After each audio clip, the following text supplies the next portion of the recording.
हर महादेव, ओम नमः शिवाय। दोस्तों, महाकुंभ 2025 दुनिया के लिए अबूझ पर हमारे पुराणों में दर्ज है सब कुछ। जानिए क्या है महाकुंभ का खगोलीय महत्व, कितनी प्राचीन है यह सनातनी परंपरा, क्यों है भारत के आदर्श समाज का आधार। दुनिया के लिए अबूझ पहली है महाकुंभ। महाकुंभ न केवल भारत में बल्कि पूरी दुनिया में एक अद्वितीय आयोजन है। पश्चिमी धर्मों में सामाजिक और राजनीतिक घटनाओं का महत्व अधिक है, लेकिन वहाँ किसी दार्शनिक या आध्यात्मिक घटना की इस प्रकार की मान्यता नहीं है। कुंभ मेले का खगोलीय आधार और इसका आध्यात्मिक महत्व पश्चिमी विचारधारा के लिए अबूझ पहली बनी हुई है। यह मेला सनातन धर्म की उस दृष्टि को दर्शाता है जिसमें सत्य की खोज को प्राथमिकता दी जाती है।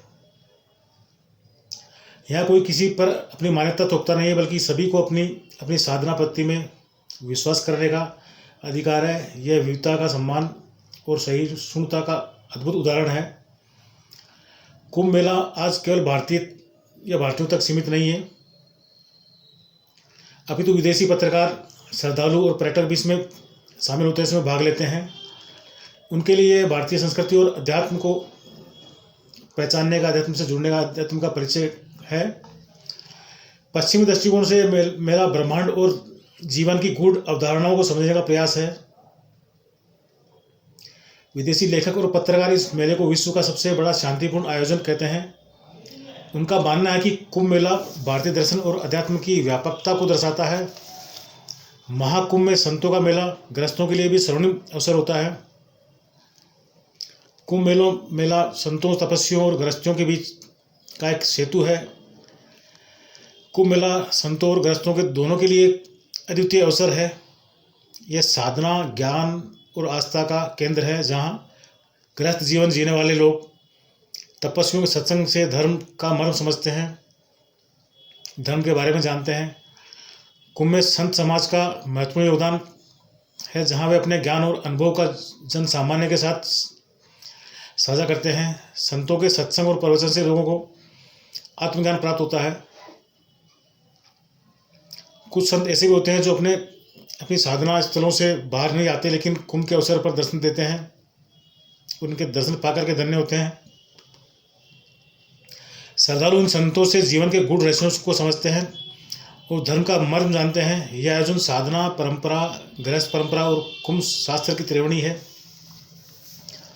कुंभ का मेला इस दृष्टि से अनूठा है कि यहाँ समाज के सभी वर्गों के लोग एक साथ मिलते हैं। महाकुंभ नगरी में कथा और प्रवचन की परंपरा ने समाज को सदियों से दिशा दी है।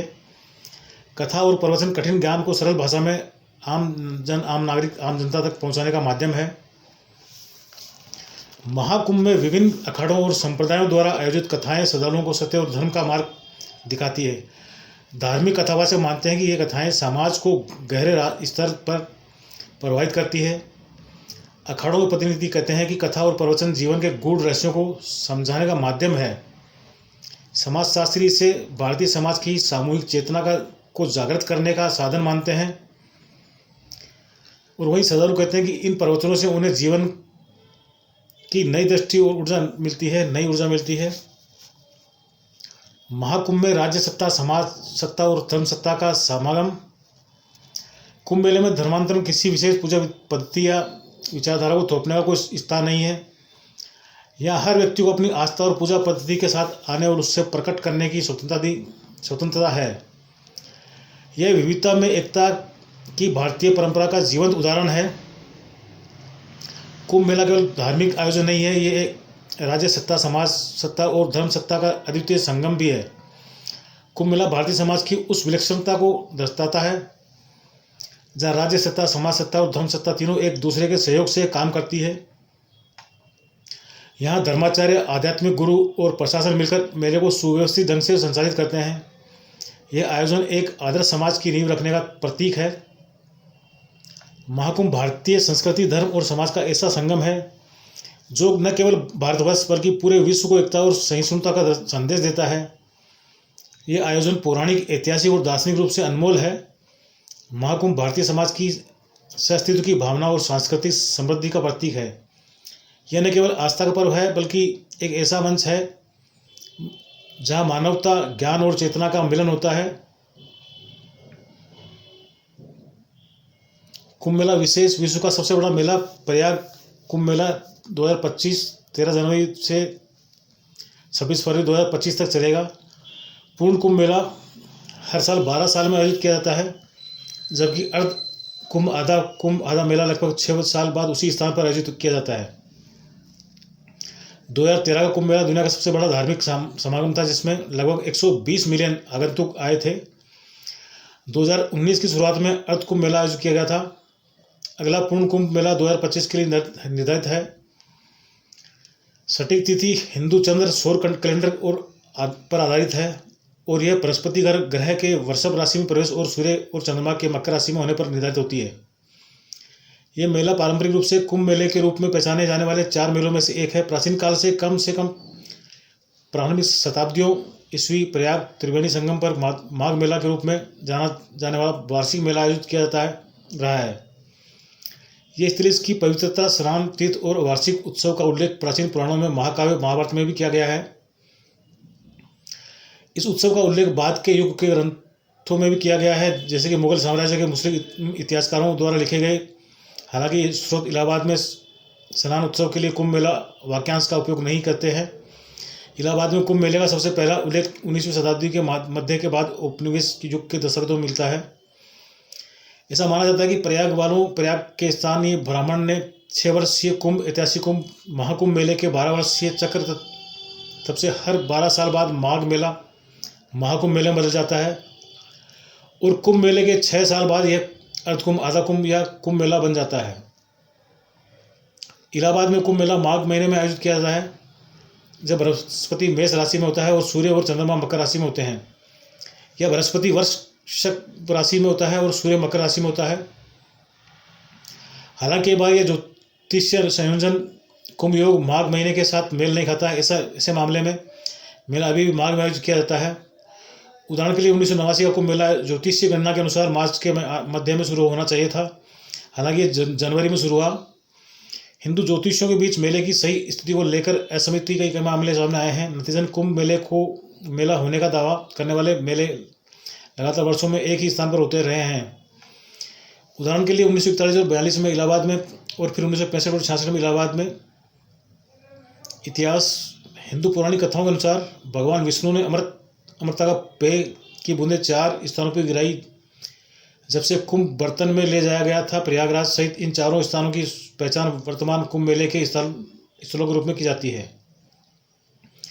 प्रयागराज नदी किनारे लगने वाला मेला सदियों पुराना है, लेकिन कुंभ मिथक और 12 साल पुराने चक्र के साथ इसका जुड़ाव 19वीं सदी से है। प्रयागराज के पुजारियों ने इन अवधारणाओं को हरिद्वार कुंभ मेले से उधार लिया और इसे अपने स्थानीय माघ मेले में एक वार्षिक उत्सव में लागू किया। माघ मेला संभवतः शुरुआती शताब्दियों से शुरू हुआ है और इसका उल्लेख कई पुराणों में किया गया है।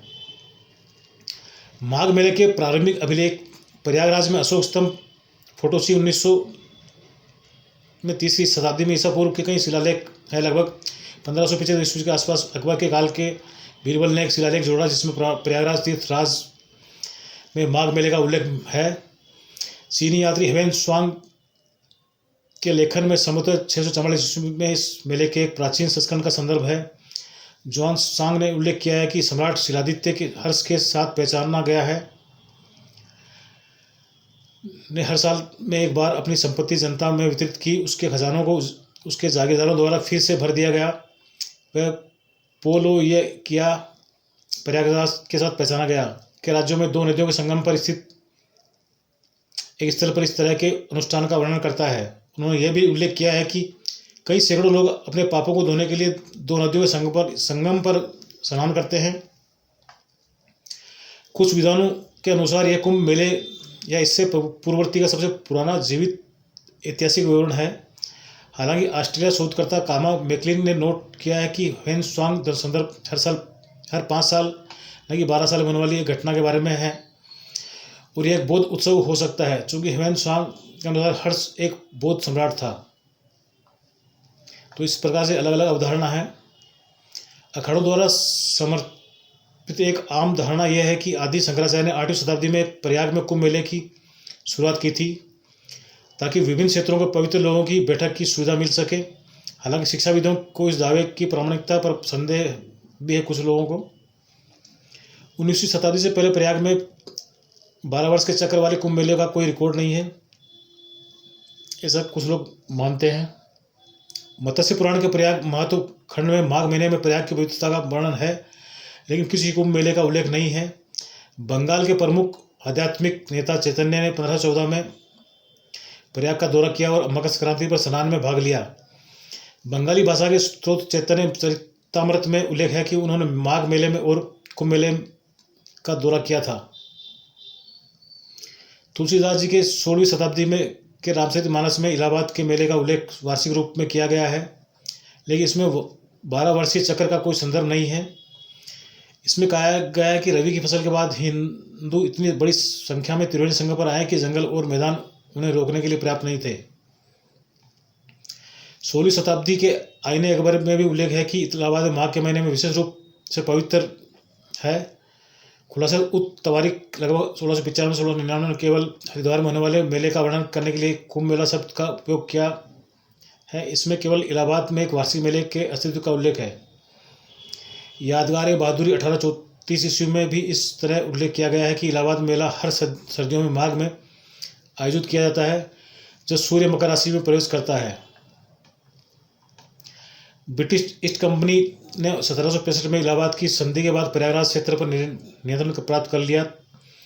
शुरुआती ब्रिटिश अभिलेखों में प्रयागराज में वार्षिक माघ मेले के बारे में विशेष जानकारी है, जो कर संबंधी और प्रशासनिक उद्देश्यों के लिए एकत्र किया जाता है, लेकिन इनमें से कोई भी अभिलेख मेले को कुंभ नाम से नहीं पुकारता है, न ही वे हर 12 वर्ष में आयोजित होने वाले मेले के लिए कोई विशेष महत्व से जैसे बड़ी भीड़ का सुझाव देते हैं। इसके विपरीत कुंभ मेला नाम के साथ साथ हरिद्वार कुंभ मेले के लिए 12 साल के चक्र के कई संदर्भ हैं। प्रयागराज मेले में कर मुक्त उपस्थिति की मांग करने वाले हिंदू राजकुमारों के आयोजन के कई रिकॉर्ड हैं। फिर से ये सभी मेलों को वार्षिक बताते हैं। एशियाटिक सोसाइटी के भोलेनाथ चंद्र 1869 ने भी इलाहाबाद में विशेष महान मेले का उल्लेख वार्षिक रूप से किया गया है, जो जनवरी में आयोजित होता है। तो दोस्तों, ये जानकारी जो है, पुरानी जानकारी, प्राचीन जानकारी आप लोगों के साथ साझा की है। इसमें हो सकता है कहीं कुछ ऊपर नीचे भी हो सकता है, क्योंकि ये सब प्राचीन जानकारी कहीं ना कहीं रिकॉर्ड से ली गई है। तो यहाँ इसमें आपको जानकारी अच्छी लगे तो एक प्यारे से कमेंट के साथ अवश्य अपनी उपस्थिति दर्ज कराएं और अपने सभी मिले जुले को शेयर अवश्य करें। और कहीं त्रुटि हो तो उसके लिए क्षमा चाहता हूँ, क्योंकि मैंने भी जो कहीं से पढ़ के लिख और सुन के लिया है। और यदि आप लोगों को इस बारे में कुछ अधिक जानकारी तो मुझे कमेंट में अवश्य बताएं। हर हर महादेव, ओम नमः शिवाय। जय श्री राम, जय हिंद, जय भारत, वंदे मातरम।